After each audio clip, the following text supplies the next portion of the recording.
Aksara pernah berdiri di puncak piramida yang terbuat dari kaca dan kesibukan. Seorang direktur eksekutif di usia yang belum genap 40 tahun.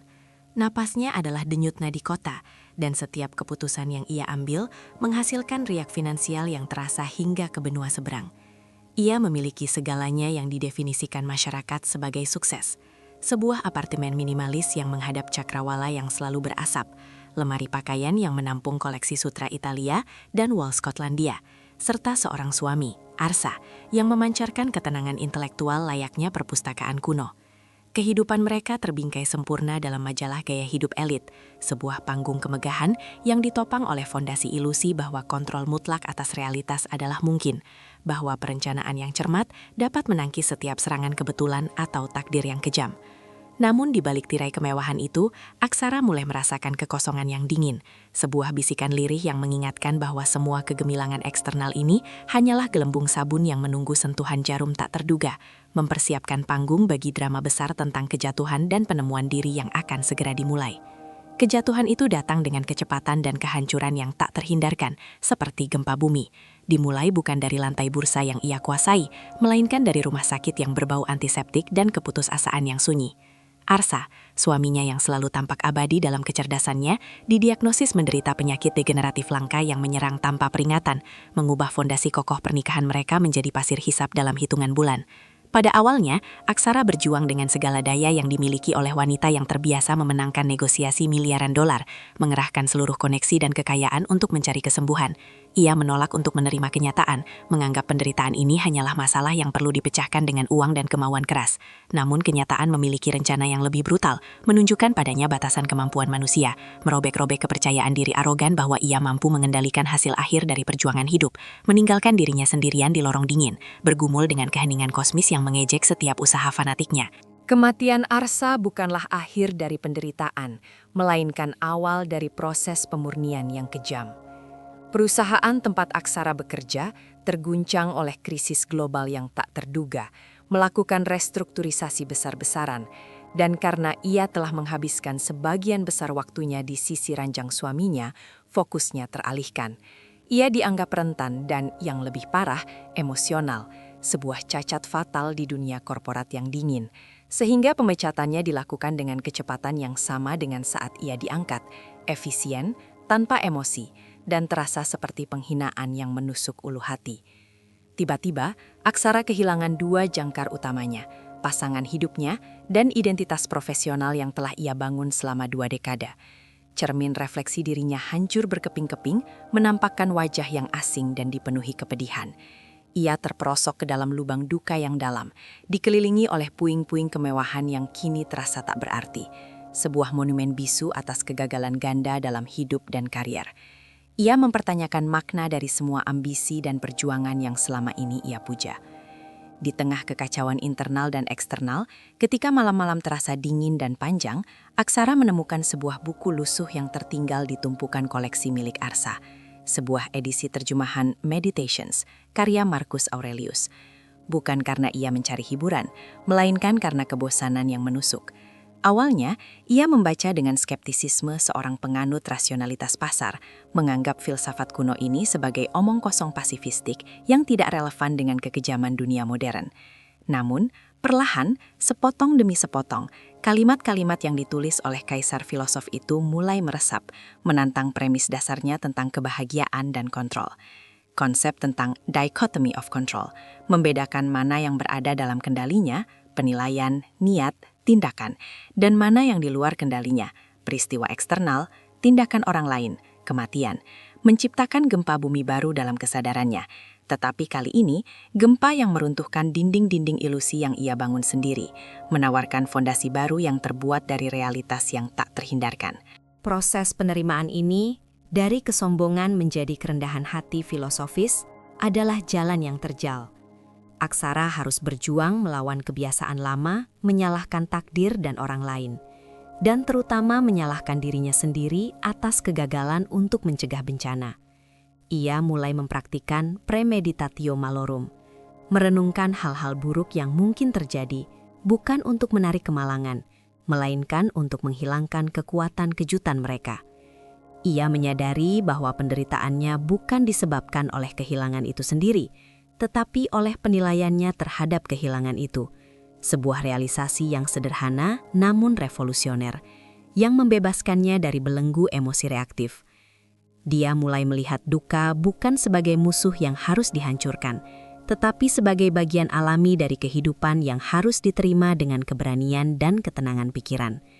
Setiap pagi, sebelum menghadapi dunia, ia melatih pikirannya untuk menerima segala hal yang tidak dapat dihindari yang mungkin dibawa oleh hari itu.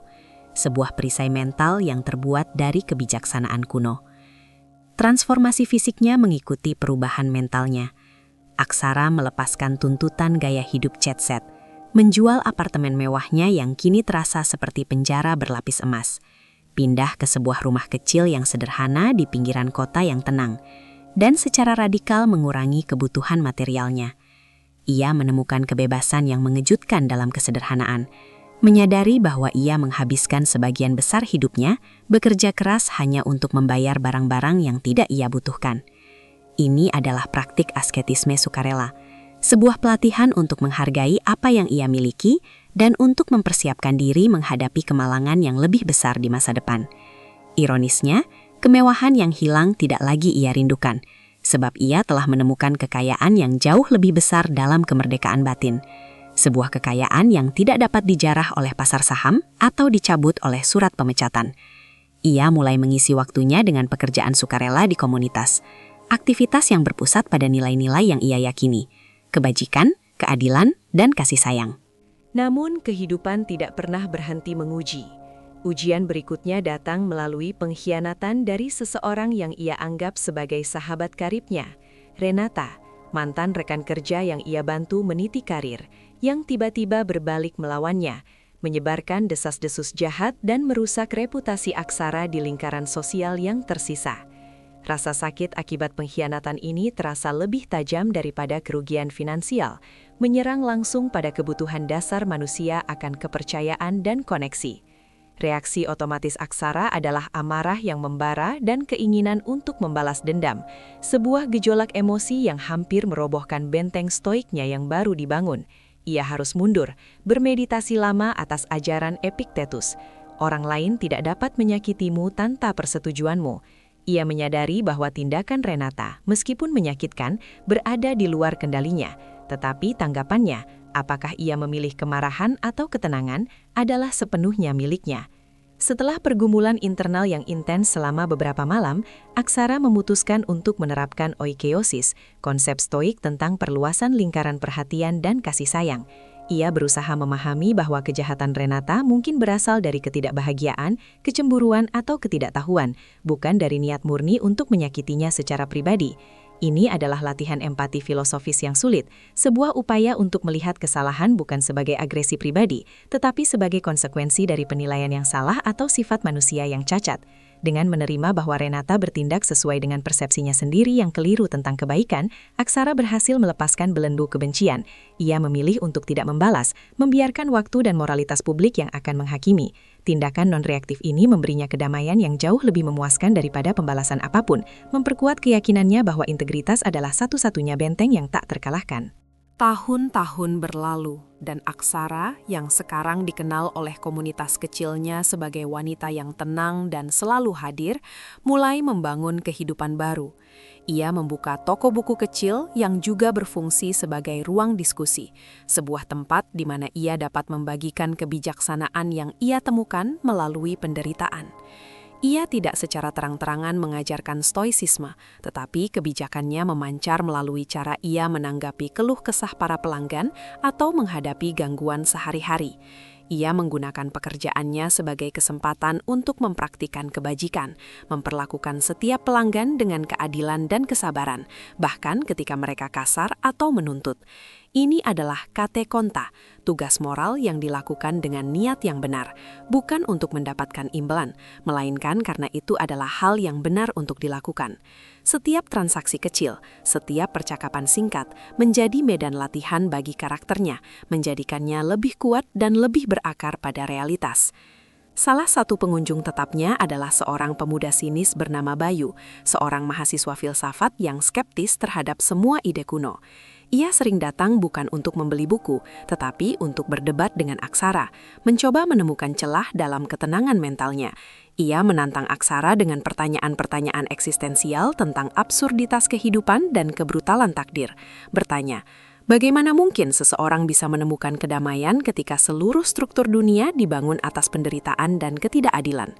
Aksara mendengarkan tanpa bereaksi secara defensif, sebuah manifestasi dari kebijaksanaan yang tidak perlu membuktikan dirinya. Ia hanya menawarkan sebuah cerita, bukan argumen, tentang bagaimana ia pernah berpikir bahwa kebahagiaan adalah akumulasi hal-hal baik, tetapi sekarang tahu bahwa kebahagiaan sejati adalah ketiadaan keinginan yang tidak perlu dan penerimaan atas apa yang ada. Bayu, yang terbiasa dengan retorika akademis yang panas, terkejut oleh kesabaran dingin Aksara. Ia mulai menyadari bahwa ketenangan wanita ini bukanlah kepasifan, melainkan kekuatan yang diperoleh melalui disiplin yang keras. Aksara menjelaskan kepadanya bahwa stoisisme bukanlah tentang menahan emosi, melainkan tentang mengolahnya, mengubahnya menjadi energi yang berorientasi pada tindakan yang berbudi luhur. Ia mengajarkan bahwa kita harus melihat emosi yang mengganggu, seperti ketakutan atau kesedihan, sebagai impressions atau kesan yang harus diuji oleh akal, bukan sebagai kebenaran yang harus diikuti secara membabi buta. Inilah proses menguji kesan yang diajarkan oleh Epictetus, sebuah filter kognitif yang memungkinkan Aksara untuk memisahkan fakta dari interpretasi emosional. Bayu mulai melihat celah dalam sinismenya sendiri, menyadari bahwa ia telah menggunakan skeptisisme sebagai perisai, bukan sebagai alat untuk mencari kebenaran yang membangun. Kehidupan Aksara meskipun damai, tidak bebas dari kesulitan materi. Toko bukunya berjuang untuk bertahan di era digital, dan ia sering harus memilih antara membayar sewa atau membeli persediaan buku baru. Ia menghadapi tekanan finansial ini bukan dengan kecemasan yang dulu ia rasakan sebagai eksekutif, tetapi dengan sikap praktis dan penerimaan yang tenang. Ia menerapkan prinsip indifference, hal-hal yang tidak penting untuk kebajikan, menyadari bahwa kekayaan atau kemiskinan adalah hal-hal yang netral secara moral. Yang penting adalah bagaimana ia bertindak dalam kondisi tersebut. Apakah ia mempertahankan kejujuran dan kerja kerasnya, bahkan di bawah ancaman kebangkrutan? Ia menemukan bahwa kemampuannya untuk tidur nyenyak di malam hari tidak lagi bergantung pada angka di rekening bank, tetapi pada integritas tindakannya sepanjang hari. Sebuah kebebasan finansial yang ironis, dicapai bukan melalui akumulasi, tetapi melalui pelepasan. Ujian besar datang ketika sebuah proyek pembangunan besar diumumkan yang mengancam untuk meratakan seluruh deretan toko tempat toko buku Aksara berada, termasuk toko kecilnya yang menjadi pusat kehidupannya yang baru. Ini adalah kehilangan yang jauh lebih pribadi daripada hilangnya pekerjaan korporat, karena toko ini adalah perwujudan fisik dari filosofi hidupnya, tempat ia menemukan maknanya. Komunitas di sekitarnya bereaksi dengan kemarahan dan protes yang berapi-api, menuntut agar Aksa memimpin perlawanan tersebut.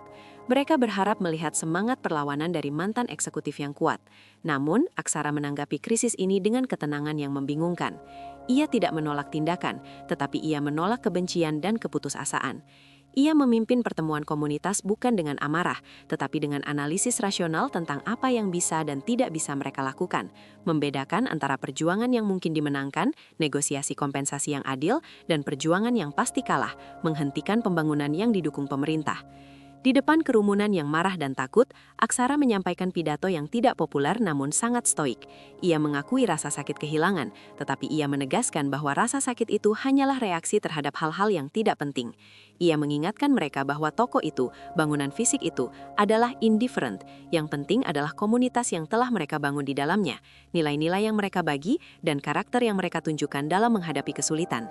Ia mengatakan, kita tidak dapat mengendalikan apa yang terjadi pada bangunan kita, tetapi kita sepenuhnya mengendalikan bagaimana kita akan bereaksi terhadap kehancurannya.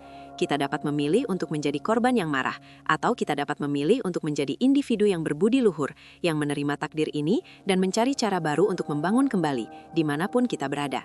Pesannya adalah sebuah panggilan untuk amor fati, cinta akan nasib, mencintai semua yang terjadi karena itu adalah bagian dari keseluruhan alam semesta, sebuah konsep yang sulit dicerna, tetapi secara bertahap menanamkan benih keberanian yang tenang. Konsep amor fati menjadi inti dari fase hidup Aksara ini. Ia belajar untuk tidak hanya menerima takdirnya, tetapi untuk mencintainya. Memahami bahwa setiap kemunduran, setiap kehilangan adalah bahan baku yang diperlukan untuk menempa karakter yang kuat dan bijaksana. kehancuran tokonya dilihatnya bukan sebagai akhir yang tragis, melainkan sebagai babak baru yang tak terhindarkan, yang akan menuntut kreativitas dan keberanian. Ia melihat masa lalunya, kehilangan Arsa, pemecatannya, pengkhianatan Renata, semua sebagai peristiwa yang secara teleologis diperlukan untuk membawanya ke titik kedamaian batin ini. Ia tidak akan pernah menemukan stoisisme dan tidak akan pernah mencapai kebijaksanaan ini jika ia tetap berada di puncak gedung pencakar langitnya, berlumuran kemewahan dan kesombongan. Dengan pandangan ini, ia berhasil mengubah trauma menjadi syukur dan kepedihan menjadi kekuatan mental yang tak tergoyahkan, sebuah kemenangan filosofis yang nyata. Ketika ekskavator mulai beroperasi di seberang jalan, menggali fondasi yang akan menggantikan toko bukunya, Aksara duduk di depan jendela. Bukannya menangis atau marah, ia justru menulis. Ia mendokumentasikan perasaannya, menggunakan jurnalnya sebagai laboratorium mental, tempat ia menguji reaksi emosinya. Ia mencatat bahwa ia merasakan sentuhan kesedihan, tetapi itu adalah kesedihan yang tenang, bukan kekacauan yang melumpuhkan. Ia menerapkan sudut pandang kosmik, membayangkan betapa kecilnya kehancuran toko kecilnya dalam skala sejarah kota, atau betapa tidak signifikannya hal itu dalam lingkup alam semesta yang luas. Latihan perspektif ini segera meredakan ketegangan, mengingatkannya bahwa ia adalah bagian kecil dari keseluruhan yang besar, dan bahwa tugasnya hanyalah memainkan perannya dengan baik, bukan mencoba mengatur panggung yang lebih besar. Ia merangkul ketidakpastian masa depan dengan ketenangan yang menakjubkan. Keputusan paling sulit datang ketika ia harus memberhentikan dua karyawannya yang setia, Risa dan Dimas, yang telah berbagi kesulitan finansial dengannya selama bertahun-tahun.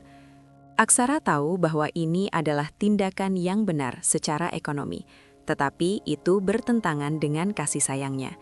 Ia tidak menghindar dari tanggung jawab yang menyakitkan ini, melainkan menghadapinya dengan kejujuran yang brutal namun penuh empati. Ia menjelaskan situasinya secara terbuka, memberikan kompensasi terbaik yang ia mampu, dan yang terpenting, ia tidak menyalahkan takdir atau pihak pengembang. Ia mengambil kepemilikan penuh atas kesulitan tersebut, menunjukkan bahwa kebajikan tidak selalu berarti tindakan yang menyenangkan, tetapi tindakan yang jujur dan adil dalam situasi yang sulit. Ia memastikan mereka tahu bahwa hubungan mereka tidak berakhir. Ia akan membantu mereka mencari pekerjaan baru dengan segala koneksi yang ia miliki. Ini adalah pengejawantahan dari keadilan dalam kesulitan. Risa yang awalnya marah dan terluka, kemudian menulis surat kepada Aksara beberapa minggu kemudian, mengungkapkan kekagumannya atas kejujuran dan ketenangan Aksara saat menghadapi krisis tersebut. Ia menulis bahwa ia belajar lebih banyak tentang kepemimpinan yang etis dari momen yang menyakitkan itu daripada dari seminar-seminar mahal yang pernah mereka hadiri di masa lalu. Surat itu menjadi validasi yang kuat bagi Aksara. Ia menyadari bahwa warisan yang ia tinggalkan bukanlah saldo bank atau kepemilikan fisik, tetapi dampak moral yang ia berikan pada orang-orang di sekitarnya. Sebuah pengingat bahwa tujuan hidup stoik adalah hidup sesuai dengan alam dan nalar, dan bahwa kebajikan, keberanian, keadilan, kesederhanaan, kebijaksanaan adalah satu-satunya kebaikan yang sejati dan tak ternilai harganya. Segala hal lain adalah tambahan yang fana. Toko buku itu akhirnya ditutup. Aksara menghabiskan hari terakhir sendirian, menyentuh rak-rak kosong, menghirup aroma kertas tua dan debu. Ia tidak merasa sedih, hanya rasa terima kasih yang mendalam atas peran yang telah dimainkan oleh tempat itu dalam transformasinya. Ia tidak terikat pada benda-benda, tetapi pada ingatan dan pelajaran yang ia asosiasikan dengannya. Ia menyisihkan semua buku filosofi stoikanya, menumpuknya dengan hati-hati, sebuah simbol dari fondasi yang ia bawa bersamanya, kemanapun ia pergi. Sementara pekerja pembongkaran menunggu di luar, ia hanya duduk diam selama 10 menit terakhir, mempraktikkan present moment awareness, merasakan udara, mendengar suara-suara di luar, benar-benar hadir, menerima transisi ini sebagai bagian alami dari aliran takdir, sebuah bab yang ditutup dengan damai dan martabat yang tak tergoyahkan. Setelah penutupan, Aksara menolak tawaran pekerjaan baru yang menggiurkan dari mantan kolega yang kagum dengan ketenangannya, tawaran yang akan mengembalikannya ke dunia korporat yang penuh tekanan. Ia menyadari bahwa ia tidak lagi membutuhkan kekayaan eksternal untuk merasa berharga, dan ia tidak mau menukar ketenangan batinnya dengan janji-janji kekuasaan yang bersifat sementara. Ia memilih jalan yang lebih sederhana, menggunakan uang sisa kompensasi pembongkaran untuk membeli sebuah fantua dan mengubahnya menjadi perpustakaan bergerak, sebuah manifestasi baru dari filosofi yang ia pegang. Ia memutuskan untuk menjelajahi negaranya, membawa buku dan dialog filosofis ke komunitas yang lebih terpencil, mengubah keterasingannya menjadi pelayanan yang bermakna. Perjalanan Aksara dimulai dengan tantangan yang tidak terhindarkan. Kerusakan mesin fan yang terjadi di tengah padang gurun yang panas, jauh dari bengkel terdekat. Bagi Aksara yang lama, situasi ini akan menimbulkan kecemasan yang melumpuhkan dan kepanikan yang panik. Tetapi Aksara yang baru melihatnya sebagai peluang sempurna untuk mempraktikkan ajarannya. Ia ingat ajaran Chrysippus bahwa kesulitan adalah bagian dari desain alam. Ia mengeluarkan buku dan selimut, duduk di bawah bayangan fan, dan dengan tenang mulai membaca. Ia memperlakukan ketidaknyamanan sebagai materi untuk kebajikannya, kesabaran, ketahanan, dan kearifan. Ia menyadari bahwa masalah itu sendiri tidak penting. Yang penting adalah bagaimana ia menggunakan akalnya untuk menghadapinya. Ia menunggu dengan kesabaran, yakin bahwa solusi akan datang, bukan karena keajaiban, tetapi karena ia siap untuk melihatnya. Seorang petani lokal yang kebetulan lewat menawarkan bantuan, terkesan oleh ketenangan seorang wanita yang duduk di tengah gurun, membaca sementara mobilnya rusak. Mereka berbicara berjam-jam tentang kehidupan, tentang kematian, dan tentang beban takdir. Aksara tidak mengajukan keluhan, tidak menunjukkan keputusasaan. Ia hanya berterima kasih atas ujian yang diberikan oleh alam dan menerima bantuan dengan kerendahan hati yang tulus. Petani itu, yang awalnya curiga, akhirnya terinspirasi oleh semangatnya, dan ia menawarkan lebih dari sekedar perbaikan mesin. Ia menawarkan tempat tinggal semalam, makanan, dan yang paling berharga, cerita-cerita lokal yang memperluas pandangan Aksara tentang penderitaan dan ketahanan manusia. Ia menyadari bahwa filsafat harus hidup, bukan hanya dipelajari dari buku. Perpustakaan bergerak Aksara menjadi sukses, bukan dalam arti komersial, tetapi dalam arti humanistik. Ia mengunjungi desa-desa terpencil, membawa buku-buku yang membahas tema-tema universal, kematian, cinta, keadilan, dan makna. Ia tidak memungut biaya, hanya meminta agar setiap peminjam menceritakan kepadanya tentang apa yang mereka perjuangkan. Ia mendengarkan dengan perhatian penuh tanpa menghakimi, dan seringkali ia hanya menjawab dengan pertanyaan, memimpin mereka untuk menemukan jawaban stoik di dalam diri mereka sendiri.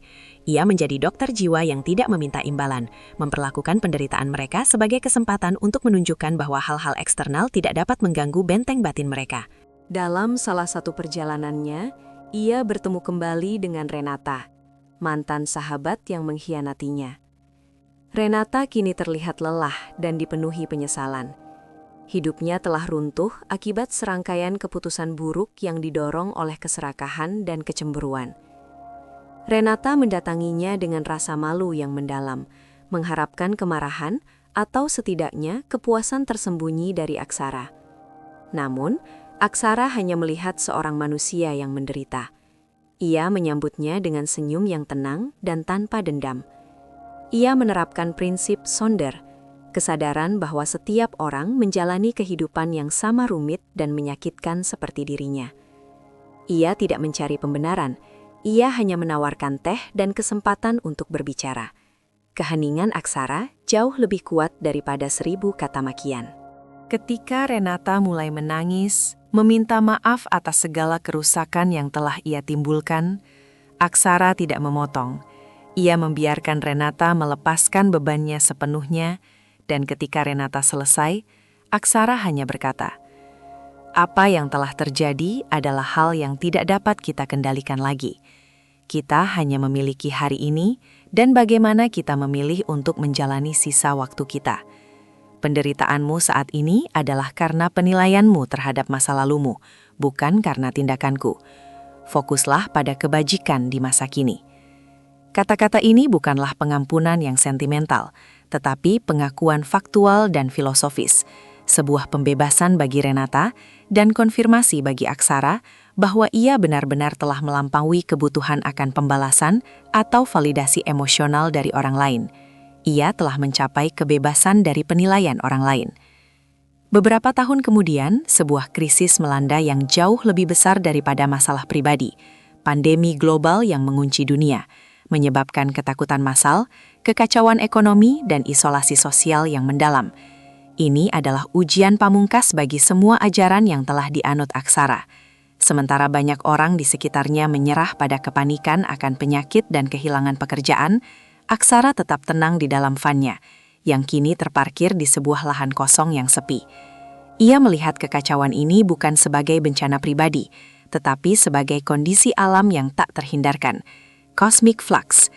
Ia memfokuskan dirinya pada hal-hal yang masih berada dalam kendalinya, menjaga rutinitas, membaca, menulis jurnal, dan menawarkan dukungan virtual kepada komunitasnya. Ia menggunakan teknologi yang dulu ia anggap dingin dan tak manusiawi untuk menyebarkan pesan ketenangan. Ia mulai mengadakan sesi daring yang ia sebut latihan pagi yang menarik ratusan orang yang mencari jangkar di tengah badai. Ia tidak menjanjikan kesembuhan atau akhir dari krisis, tetapi ia mengajarkan mereka cara mempraktikkan negative visualization, membayangkan kemungkinan terburuk dan bersiap untuk menerimanya, serta mengajarkan pentingnya membedakan antara informasi yang berguna dan spekulasi yang memicu kecemasan. Pesannya selalu sama, ketakutan adalah pilihan, penderitaan adalah hasil dari penilaian kita, dan satu-satunya harta sejati yang kita miliki adalah kemampuan kita untuk bertindak dengan bijak, bahkan ketika dunia sedang runtuh. Aksara sendiri harus menghadapi ancaman penyakit yang nyata. Ia terpapar virus dan jatuh sakit parah, terisolasi sepenuhnya di dalam van-nya. Ini adalah momen kritis di mana stoisismenya harus menghadapi tantangan fisik. Ia tidak dapat lari dari rasa sakit atau kelemahan. Ia ingat ajaran Seneca, rasakanlah rasa sakit itu. Ia tidak menolak penderitaannya, melainkan mengamati sensasi itu dengan pikiran yang terlepas, memperlakukan tubuhnya yang sakit sebagai sesuatu yang eksternal, bukan sebagai inti dari dirinya. Ia mempraktikkan mors charta, hora incerta. Kematian itu pasti, waktunya tidak pasti. Ia menerima kemungkinan kematian dengan ketenangan yang mengejutkan, bukan sebagai kegagalan, tetapi sebagai bagian alami dari keberadaan. Ia mempersiapkan dirinya untuk pergi dengan martabat, tanpa menyalahkan atau mengasihani diri sendiri. Saat ia terbaring lemah, ia merefleksikan seluruh hidupnya. Ia tidak menemukan penyesalan. Ia melihat bahwa setiap kepahitan, setiap kehilangan, telah menjadi instrumen yang digunakan oleh takdir untuk mengukir kebajikan dalam jiwanya. Jika ia bisa kembali ke masa lalu dan memilih untuk menghindari semua rasa sakit, ia tidak akan melakukannya. Sebab tanpa rasa sakit itu, ia akan tetap menjadi eksekutif yang arogan dan rapuh. Ia menyadari bahwa amor fati bukan hanya teori, tetapi sebuah sikap yang harus diaplikasikan pada saat-saat paling gelap.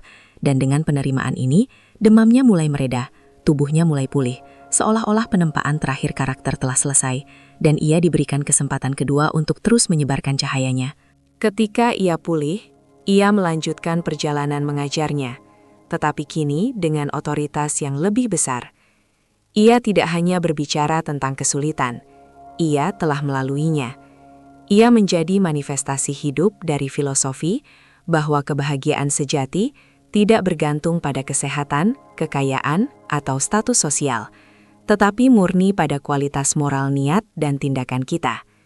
Ia tidak lagi hanya seorang mantan eksekutif atau pemilik toko buku. Ia adalah seorang filsuf yang hidup yang mengajarkan melalui contoh, bukan melalui diktat. Ia memancarkan aura ketenangan yang menarik. Orang-orang datang kepadanya bukan untuk solusi cepat, tetapi untuk belajar bagaimana menghadapi kekejaman hidup dengan pikiran yang teguh dan hati yang terbuka. Salah satu pelajaran paling kuat yang ia bagikan adalah tentang bagaimana mengelola harapan. Aksara mengajarkan bahwa harapan adalah sumber penderitaan karena kita menambatkan kebahagiaan pada hasil yang tidak pasti. Ia mendorong para pengikutnya untuk mengubah harapan menjadi niat, yaitu bukannya berharap bahwa besok akan lebih baik yang berada di luar kendali, mereka harus berniat untuk bertindak dengan kebajikan hari ini yang berada dalam kendali penuh. Ini adalah pergeseran radikal dari orientasi masa depan yang cemas menjadi fokus yang tenang pada tugas moral yang ada di tangan, sebuah disiplin yang membebaskan jiwa dari belenggu kecemasan yang abadi. Ia menyadari bahwa kekayaan sejati yang ia cari di awal karirnya bukanlah uang, melainkan eudaimonia, kondisi kemakmuran manusia yang dicapai melalui kehidupan yang berbudi luhur. Ia telah mencapai kemakmuran ini dalam van kecilnya, dengan hanya beberapa buku dan pakaian. Ia tertawa memikirkan betapa kerasnya ia bekerja untuk mencapai kebahagiaan melalui jalan yang salah. Kini, ia mendefinisikan kesuksesan bukan sebagai apa yang ia miliki, tetapi sebagai kualitas dirinya, sebuah kekayaan internal yang tidak dapat diambil oleh siapapun, bahkan oleh dewa-dewa yang paling kejam sekalipun. Seiring waktu, reputasi Aksara menyebar jauh melampaui komunitas lokal yang ia layani. Ia diundang untuk berbicara di universitas, dan ironisnya, ia berdiri lagi di panggung-panggung besar. Tetapi kali ini, ia tidak menjual produk atau janji keuntungan, ia menjual kebijaksanaan yang diperoleh melalui kerugian. Ia berbicara dengan keheningan yang otoritatif, menjelaskan bahwa kita semua adalah aktor dalam drama kosmik, dan tugas kita adalah memainkan peran yang diberikan kepada kita dengan sebaik-baiknya. Apakah itu peran raja atau pengemis, peran itu tidak menentukan nilai kita. Tetapi bagaimana kita memainkannya dengan integritas, itulah yang menentukan nilai kita. Klimaks kehidupan Aksara bukanlah sebuah momen dramatis, tetapi sebuah akumulasi dari ribuan momen kecil, pilihan sadar untuk memilih nalar di atas emosi. Ia telah menghadapi kegagalan, kehilangan, penyakit, dan pengkhianatan. Dan di setiap kesempatan, ia menggunakan kesulitan itu sebagai kesempatan untuk mempraktikkan kebajikan yang diperlukan. Hidupnya adalah sebuah tesaurus berjalan tentang ketahanan stoik. Ia tidak mencapai nirwana. Ia tetap menjadi manusia yang menghadapi gangguan sehari-hari. Tetapi reaksinya telah berubah dari reaktif menjadi reflektif, dari emosional menjadi etis. Ia telah memenangkan pertempuran internal, dan kemenangan itu memancar dalam setiap senyum dan setiap kata yang ia ucapkan. Di usia tua, Aksara kembali ke pinggiran kota yang tenang. Ia pensiun dari perjalanannya, tetapi tidak dari ajarannya. Vannya yang setia diparkir di kebunnya, kini berfungsi sebagai perpustakaan statis untuk anak-anak setempat. Ia menghabiskan hari-harinya di taman, merawat tanaman, sebuah praktik yang juga stoik, merawat alam di sekitarnya, dan menerima proses pertumbuhan dan pembusukan yang tak terhindarkan. Ia mendapati kedamaian yang mendalam dalam siklus alam, sebuah pengakuan bahwa ia adalah bagian integral dari alam semesta yang teratur dan bahwa segala sesuatu terjadi sesuai dengan rencana ilahi, logos, yang tidak perlu ia pahami sepenuhnya, hanya perlu ia terima. Meskipun tubuhnya semakin lemah, pikirannya tetap tajam dan tenang. Ia tidak takut pada kematian. Ia telah hidup berdampingan dengan gagasan itu selama beberapa dekade. Kematian dilihatnya sebagai pembebasan, pemenuhan dari tugas yang telah selesai. Ia mempraktikkan memento mori, ingatlah bahwa engkau akan mati. Bukan untuk membuat dirinya sedih, tetapi untuk membuat setiap hari terasa berharga dan mendesak untuk bertindak secara kebajikan. Ia tahu bahwa ia telah menjalani hidupnya sesuai dengan prinsip-prinsip tertinggi yang ia yakini, dan itulah satu-satunya penilaian yang benar-benar penting di akhir hayat. Pada suatu sore yang tenang, ia dikunjungi oleh Bayu, yang kini telah menjadi seorang profesor filsafat yang sukses.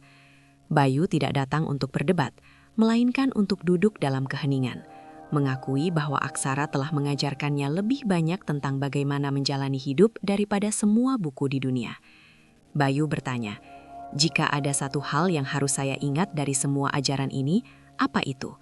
Aksara, dengan suara yang lembut tetapi penuh kekuatan, menjawab, "Hanya satu, bahwa kau dapat kehilangan segalanya, kekayaan, kesehatan, orang yang kau cintai. Tetapi kau tidak akan pernah dan tidak akan pernah dapat kehilangan karaktermu. Itu adalah bentengmu yang tak tertembus, dan di sana letak kebebasanmu yang abadi." Tak lama setelah percakapan itu, Aksara meninggal dalam tidurnya, dengan senyum tipis di wajahnya, tanpa drama, tanpa ketakutan. Ia telah menjalani hidupnya hingga akhir dengan kearifan dan martabat yang langka. Kepergiannya, meskipun menyedihkan bagi mereka yang mengenalnya, dirayakan sebagai teladan sempurna dari bagaimana seseorang harus hidup dan mati. Ia tidak meninggalkan harta materi, tetapi ia meninggalkan warisan yang jauh lebih berharga. Sebuah bukti hidup bahwa filsafat stoik bukan hanya sekumpulan gagasan kuno, tetapi peta jalan praktis menuju ketenangan batin dan kebebasan sejati. Bahkan dalam menghadapi kekejaman takdir yang paling parah, ia telah mencapai akhir yang memukau dan menginspirasi, di mana kehidupannya sendiri menjadi karya seni dan ajaran yang paling otentik. Kisah Aksara terus diceritakan oleh mereka yang tersentuh olehnya. Ia menjadi legenda di komunitasnya, bukan karena pencapaiannya sebagai eksekutif, tetapi karena kemenangannya atas diri sendiri. Ia mengajarkan kepada dunia bahwa satu-satunya pertempuran yang penting adalah pertempuran internal. dan bahwa kemenangan di medan pertempuran itu adalah sumber dari semua kedamaian, dan bahwa siapapun, terlepas dari latar belakang atau tragedi yang menimpa, memiliki kekuatan bawaan untuk memilih kebajikan dan ketenangan. Warisannya adalah keheningan yang kuat, yang berbisik melalui angin dan debu, bahwa semua yang kita butuhkan untuk hidup bahagia sudah ada di dalam diri kita, menunggu untuk ditemukan dan diasah oleh api kesulitan. Akhirnya, hidup Aksara berdiri sebagai monumen diam yang menunjukkan bahwa kehancuran eksternal tidak harus berarti kehancuran internal. Ia mengubah setiap kemalangan menjadi kesempatan untuk melatih jiwanya, mencapai kebebasan sejati, bukan kebebasan dari penderitaan yang mustahil, tetapi kebebasan dari menjadi korban penderitaan. Ini adalah pencapaian terbesar yang dapat diharapkan oleh seorang manusia, untuk menjadi tak tergoyahkan di tengah kekacauan. Sebuah filosofi yang diterapkan dengan indah, sebuah akhir yang memancarkan cahaya ketenangan yang akan terus membimbing mereka yang mencari makna dan keberanian di tengah kegelapan dunia yang tak terduga. Jika Anda suka dengan cerita video yang penuh makna, silahkan like. Dan jangan lupa subscribe. Komentar berikan masukan, saran. Atau Anda mau saya buatkan cerita seperti apa? Silahkan ya.